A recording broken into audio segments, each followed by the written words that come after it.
Good evening, everyone, and welcome to my channel.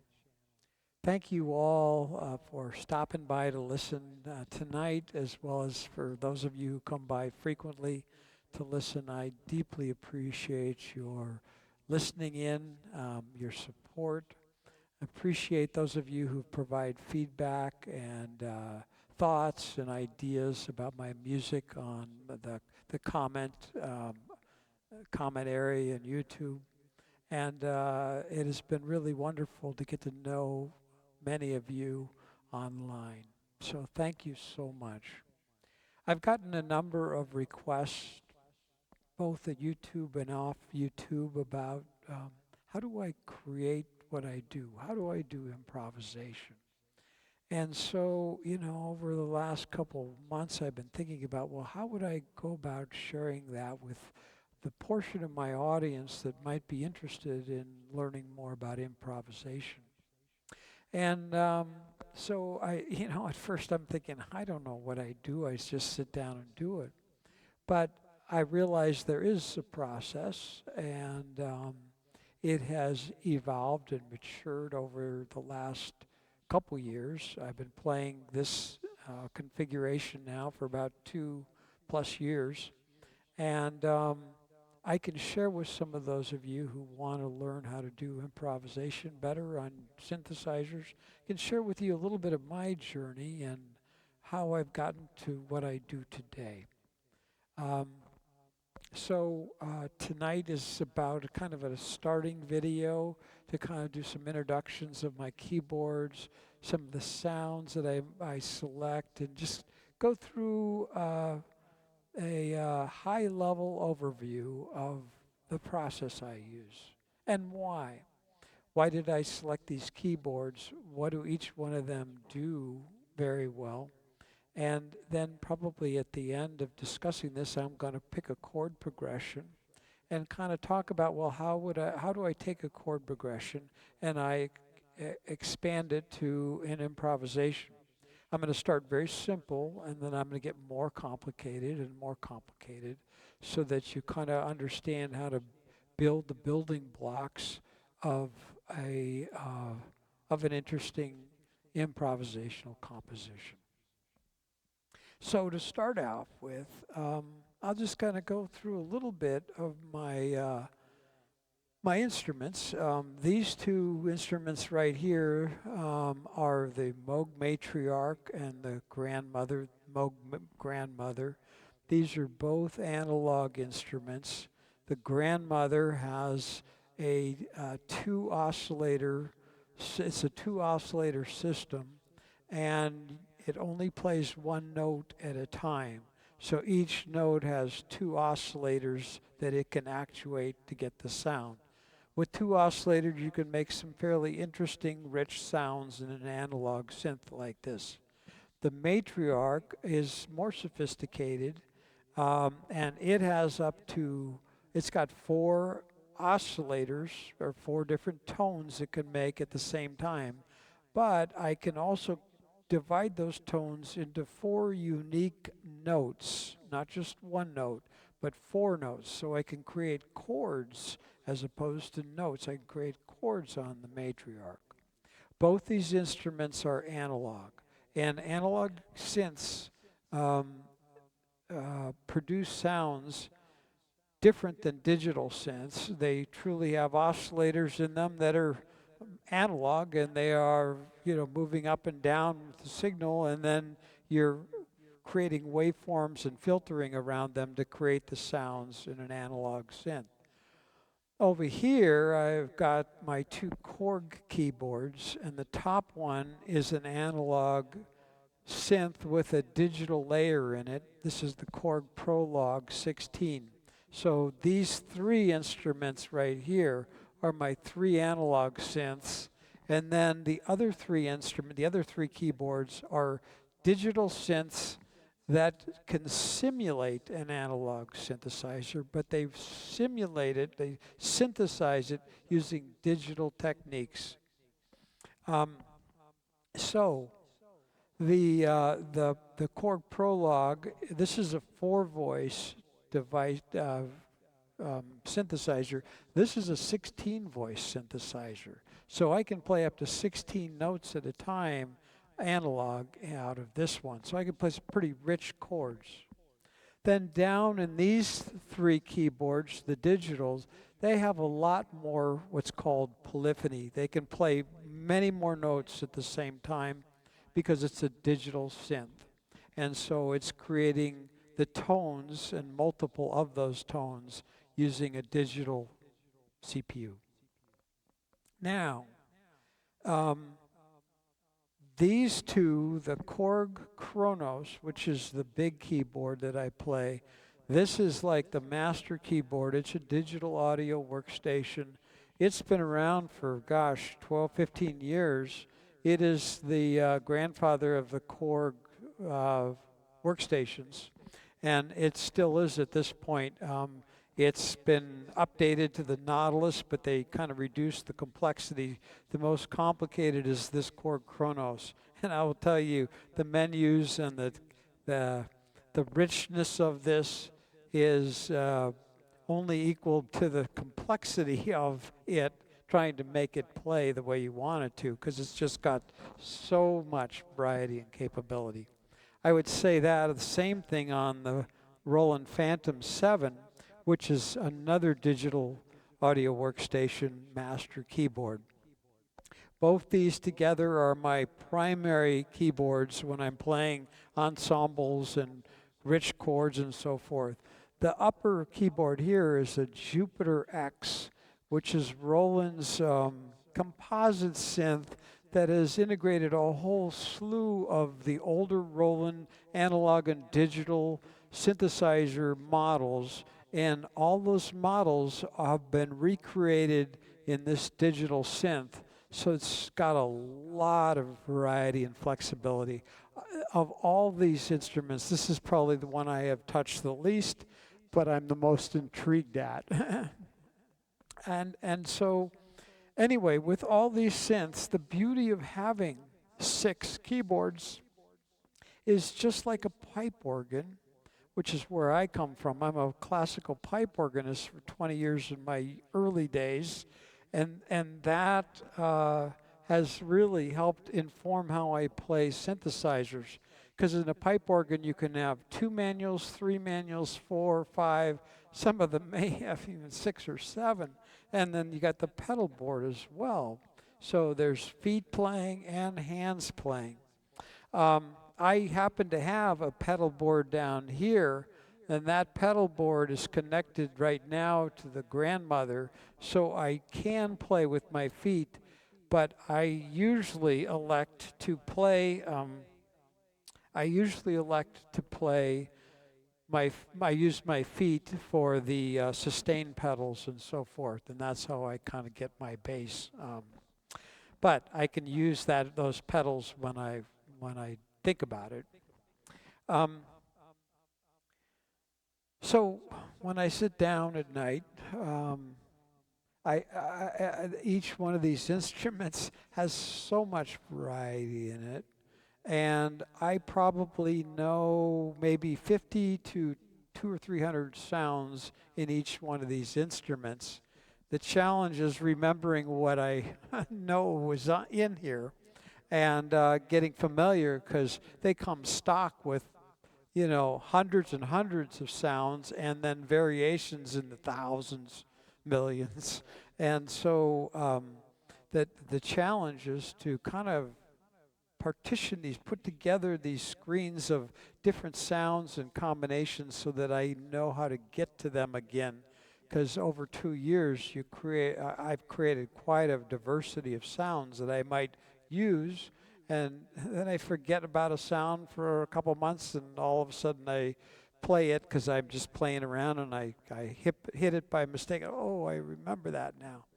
So anyway, over the 2 years that I've had these instruments, I've configured them, and I don't change them very often. I almost like evolve the instrument's setup so that I don't have to start from scratch. In other words, when I sit down in front of this keyboard, I know my master screen and all those presets are all set up. They're not going to change. And I have several different screens of that, so I don't have to rebuild new memories when I want to get to a certain sound I use a lot. I just know where it is. Same way with the Phantom, same way with the Jupiter X, and also these keyboards too. The other thing that I really like doing as a comment is to connect the Korg and the Phantom together. The nice thing about connecting keyboards together or playing multiple keyboards at the same time is each manufacturer and each style of synthesizer creates the sounds in a different way, with a different technology, with a different algorithm, and so, or different oscillators. So the beauty of combining them together is you get a far more richer sound when you have more variety in your synth space. So many times I would suggest getting a nice master keyboard and then a couple other synthesizers that are not the same model. They might be different. They might be different manufacturers, but then connect them together through MIDI so you can play them together or use two hands. Okay.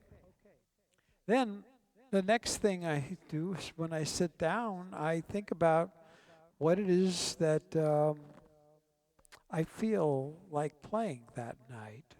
And it, in many cases, is related to how I feel. And you know, what's gone on in the day and just where my heart is. And so tonight I'll give you an example. It's been a pretty challenging week, and my dear wife had surgery this week. She's doing a little better now, but she's still recovering. My dear friend Carrie Kitts, who many of you know, has got a mouth infection, and she's right at the point where she hopefully will be able to find a good path forward. I'll be back to you all on that in the near future here. But because of everything that's going on and a number of other friends of mine that have going through some challenges, I've been in a very prayerful mood and just a reflective mood of how I can help and how just feeling for them as they go through their challenges and difficulties. So tonight, I'm kind of in a melancholy, reflective mood. And typically when I'm there, I like playing, you know, not really modern music, but more classical string sounds and choir voices, very beautiful harps and flutes and things like that. So tonight I'm going to start with some string sounds. And so one of my favorite string sounds is on the Korg here. I have a couple screens of strings, but this is one of my favorites.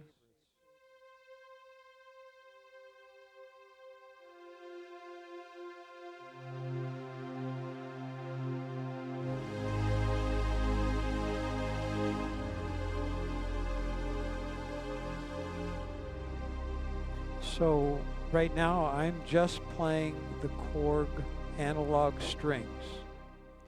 But if I add the Phantom strings, which are also very rich, you'll see that I can add a lot of richness.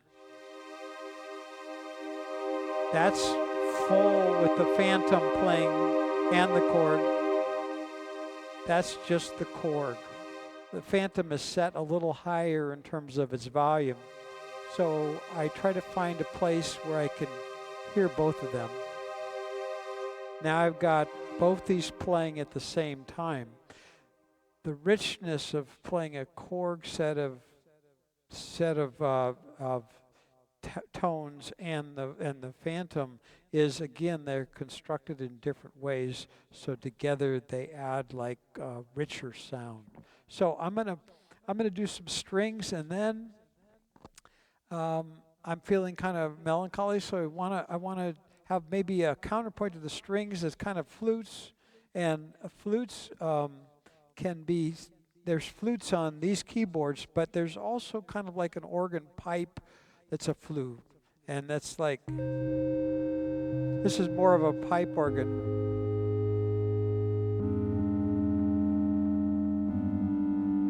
Now, on the matriarch, that is created by 4 voices or oscillators, and those oscillators I have now set to what's called a triangle wave.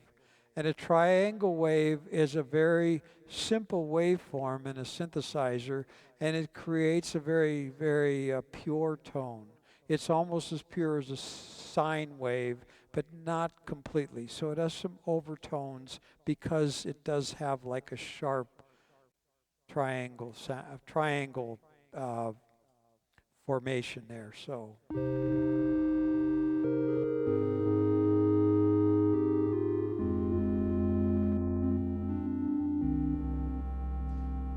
if I want to add this, I can add a bass up here from my grandmother.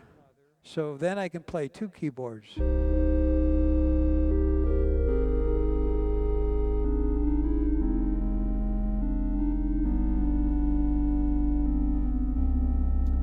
Okay, so that's a second sound. And now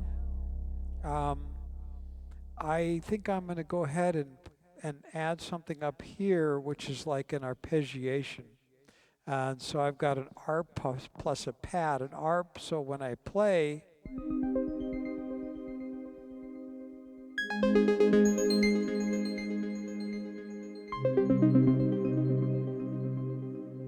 now I could also play something that's more, this is one of my favorite sounds on this prologue, and I think many of you have heard this many times if you've listened to me. It's called Runner Blade, which is an offshoot of Blade Runner and the synthesizers that's used in the Blade Runner themes.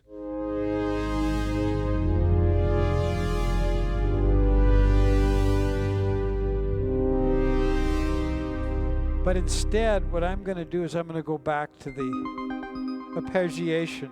Now, I've got like 500 sounds on this stock from Korg, but a lot more that I can download. But I'll give you some other ideas. This is icicles.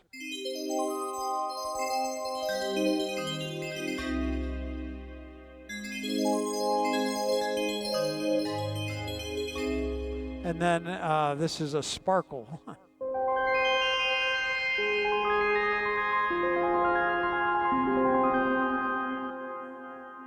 Okay, but what I'm going to do is I'm going to go back to the arpeggio. There's a whole bunch of more sounds that I could play, but I kind of like this with the strings. And then, in addition to the flutes and the strings here, I have a strings here on my Jupiter X. So it's a little variation from the strings on the Phantom and the Korg Kronos.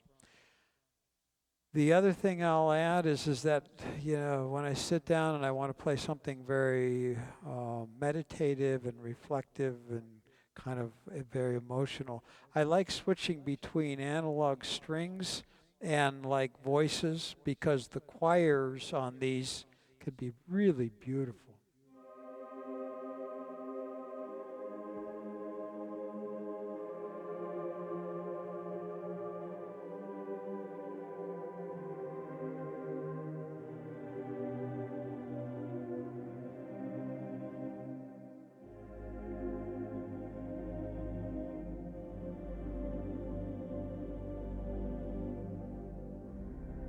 So I have many different voices types. I also have these dream voices.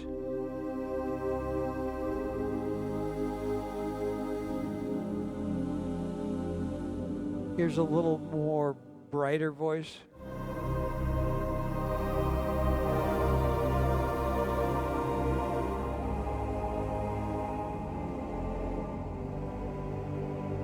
And then finally, if I want some oohs or ohs.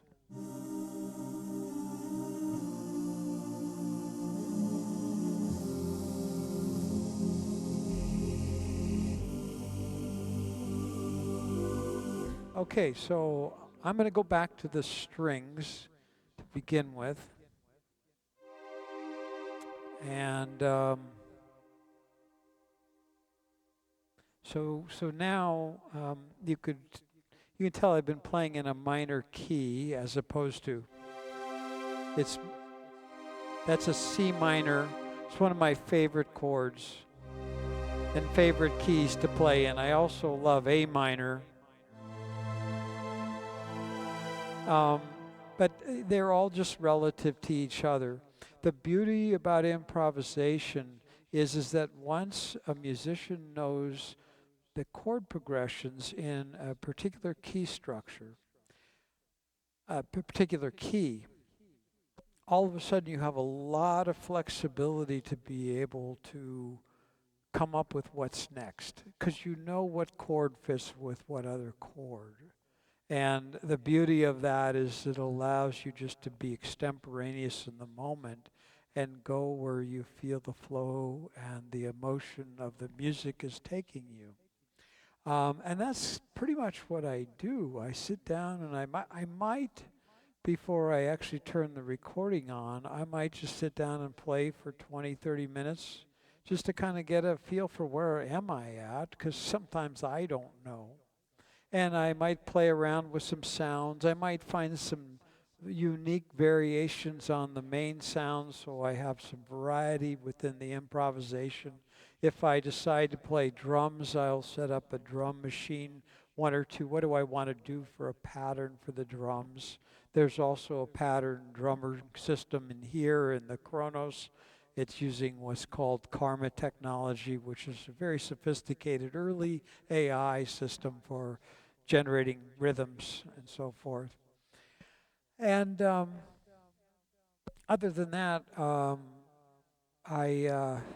once I'm ready to play, I kind of figure out what is the chord progression that most suits how I feel.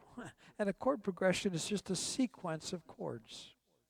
Now, the simplest would be 2 chords played and back and forth. So what I'm going to do is I'm going to create a song right now, and an improv, and I'm going to just use 2 chords. I'm going to use C minor, and I'm going to use C minor scales relative major, which is A flat major.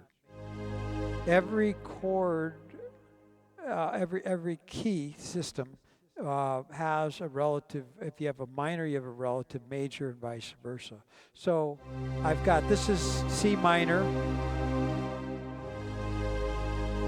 So those are 2 chords.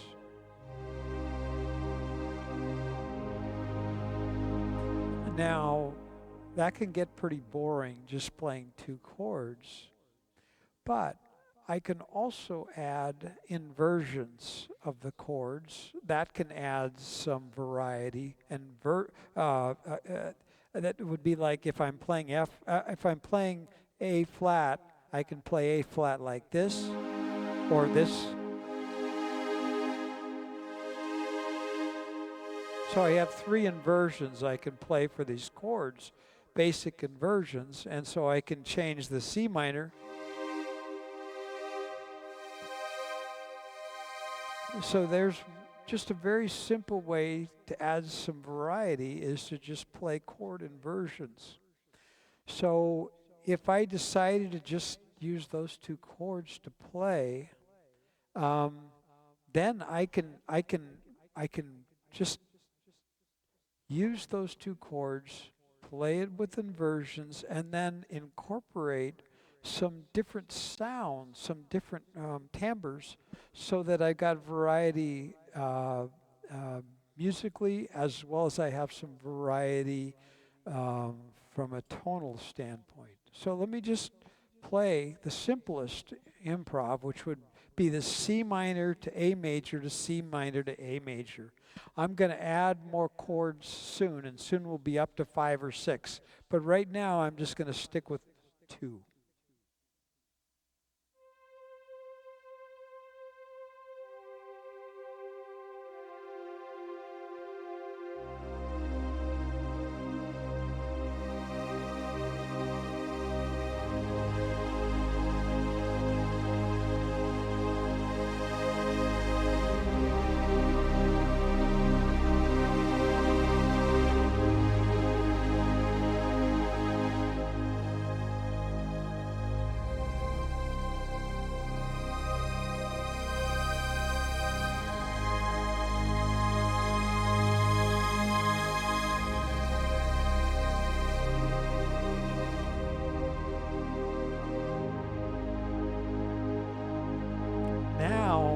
I'm going to switch and I'm going to go up and use the arpeggiator to make a variety.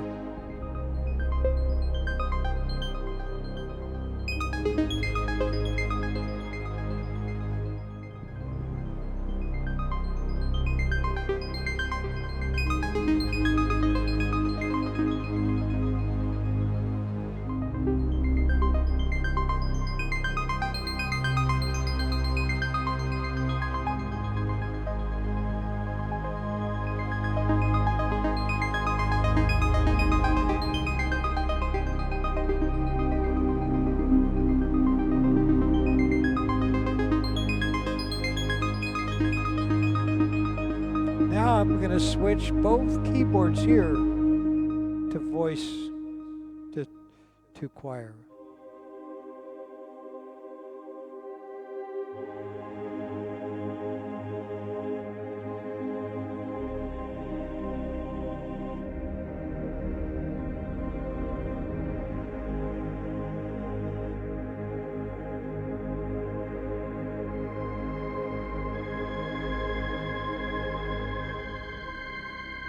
Now I can also come over here and play the Moog, which will be a completely different sound.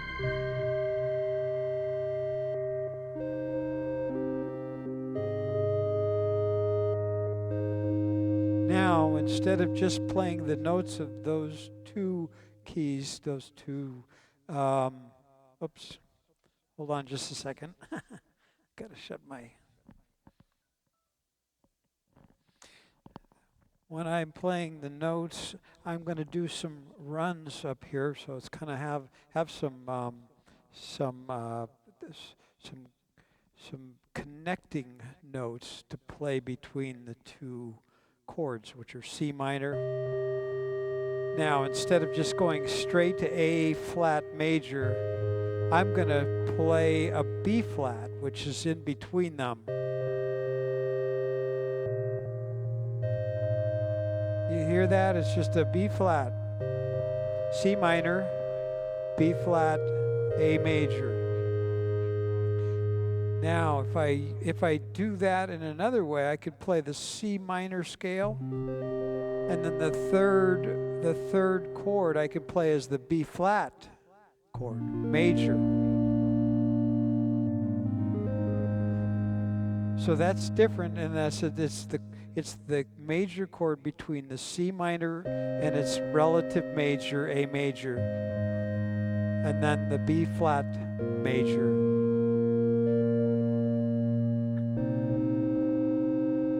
So those are three chords I'm using.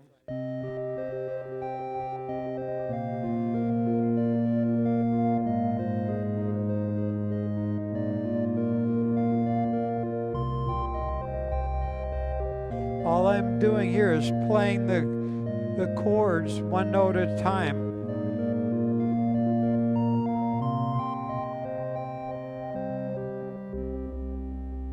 Now I'm going to add two more chords, and they're all kind of in the same universe. There's a C minor, there's an A flat major, like I said, there's a B flat major.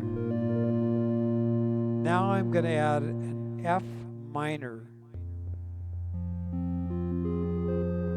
That's F minor. And I'm going to add one more, which is a G major chord.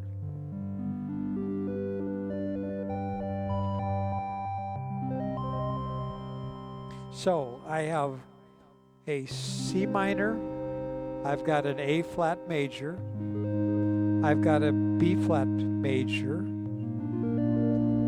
and then I've got a F minor, and a G major, and then again down to a C minor.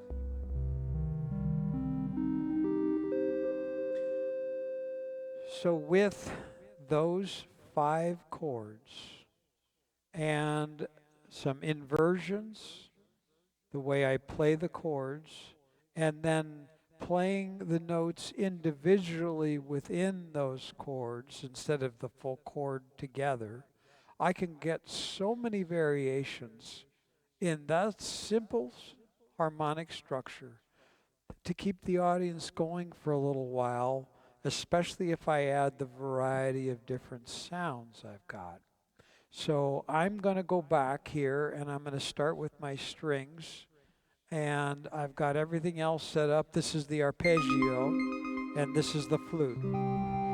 So I'm going to do that, and you'll listen along with me and see if you can recognize each of the chords that I'm playing from the C minor chord forward. Again, there's only five. There's C minor, there's A flat major, there's B flat major, F minor, G major, and then C minor. So if you're a musician and you've been playing a lot of sheet music, I would bone up on your theory, music theory, and work on your scales, minor, major scales, a wide variety of different scale types, and learn each key and its relative major or minor. It's fifth, it's fourth, it's all these different keys, all the different chords in a particular key structure. So I'm going to start with C minor, and let's see where this goes. And I'm in a melancholy mood, so prayerful mood, and so I'm going to start very reflectively.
And the only thing I did besides playing the chords and inversions and individual keynotes is that I put kind of grace notes, I kind of put transition notes in between. So if I'm playing C minor, I go from C minor, and up here I might go down from C to B flat to A major, A flat major, or A flat.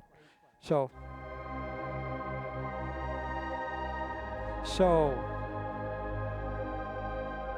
it kind of fills in the progressions.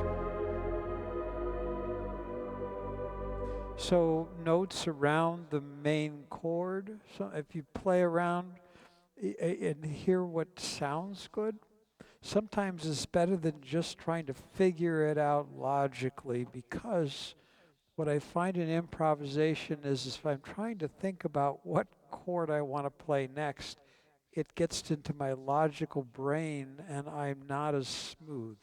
It's like my muscle memory, my subconscious memory of those chords will take care of themselves as I play over and over and over again.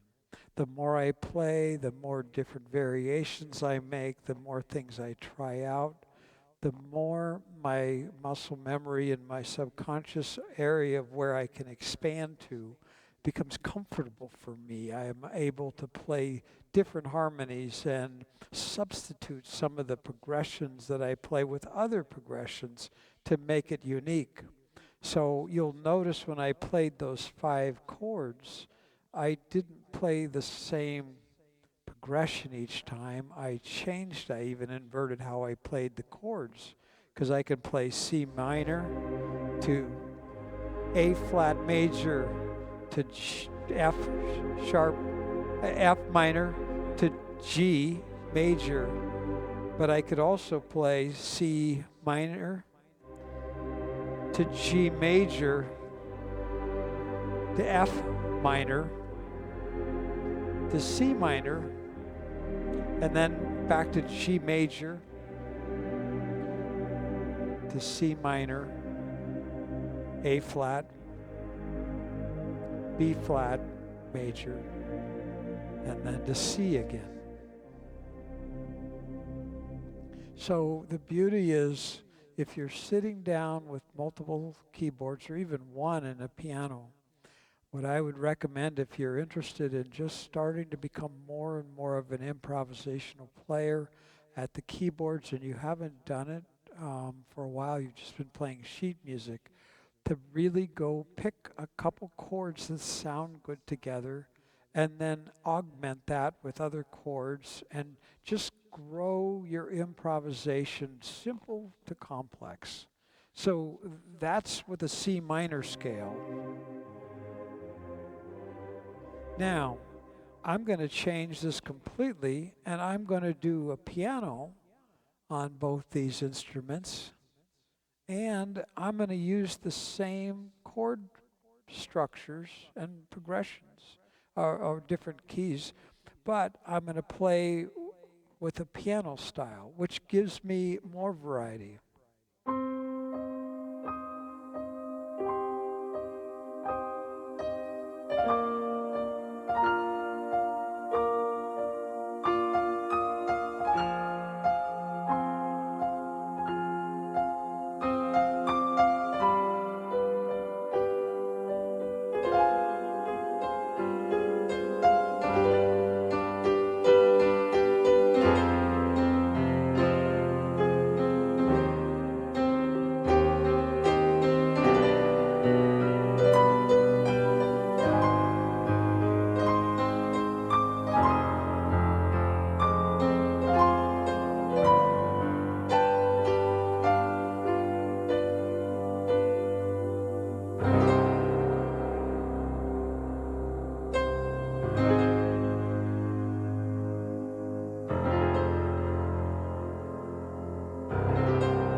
So again, I haven't changed anything up in terms of the structure of the chords I'm playing.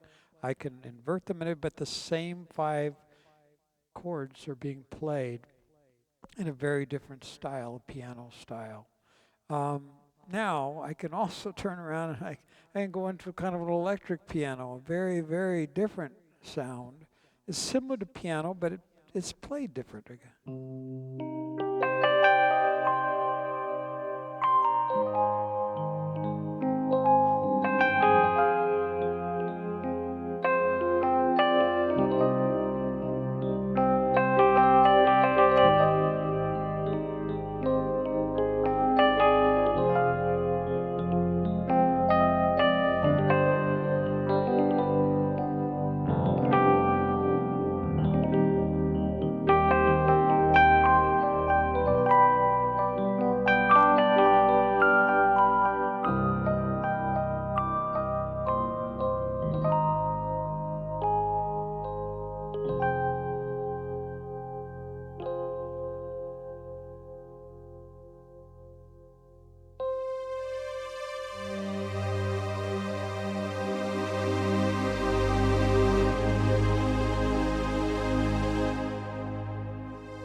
All right, so that's about a 45-minute video. It's very relatively straightforward, but anyway, I'll be curious to see for those of you who like kind of getting in and doing it yourself, whether this might have been useful to you or not. I'll continue to kind of expound on different techniques from here because it goes into a lot of complexity wherever you dig in. But I really appreciate you listening tonight. Thanks so much. And I think I'm going to now create another improv because I've talked enough tonight, and I want to give you guys a musical composition as well. As I do these videos, I'm going to give you a warning that some of them are verbal talking and playing at the same time so that you're aware of which ones are music and which ones are like my tutorial of how I do things. So, all right, everyone. Good night. God bless and take care. See you next time.